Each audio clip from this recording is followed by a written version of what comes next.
మనుషులందరూ మిమ్మల్ని కొనియాడినప్పుడు మీకు శ్రమ. లూకాసు వార్త 6:26. నిన్ను మెచ్చుకునివాడు దేవుడే, నీకు ప్రతిఫలం దయచేవాడు దేవుడే. దేవుడు అంతరేంద్రియములను పరిశోధించువాడు, హృదయ రహస్యాలను ఎరిగినవాడు. మనుషులు పైరూపాన్ని చూస్తారు, దేవుడు హృదయాన్ని చూస్తాడు. మనుషులు చెడ్డవారిని మంచివారంటారు, మంచివారిని చెడ్డవారంటారు. వారు తప్పుడు సర్టిఫికెట్ ఇస్తారు, నీ వద్దనున్నది లాక్కోవడానికి ముఖస్తుతి చేస్తారు, నిన్ను కొనియాడుతారు, చివరికి నిన్ను శ్రమల పాలు చేస్తారు. వాక్యమును పఠించి ప్రార్థించి దేవుని స్తుతిస్తే తన సన్నిధి ముఖ కాంతిలో మన స్థితి తెలుస్తుంది. హృదయపూర్వకంగా దేవుని పాదాల చెంత తగ్గించుకుని కృప దేవుడు నీకు అనుగ్రహిస్తాడు. నిన్ను నీవు తగ్గించుకో, హెచ్చించబడదవు. దినదినం ప్రభు కొరకు చనిపో, పునరుత్థాన శక్తిని పొందుకుంటావు.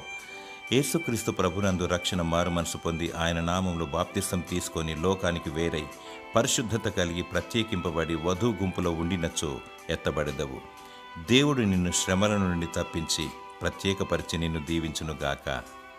ఆమెన్.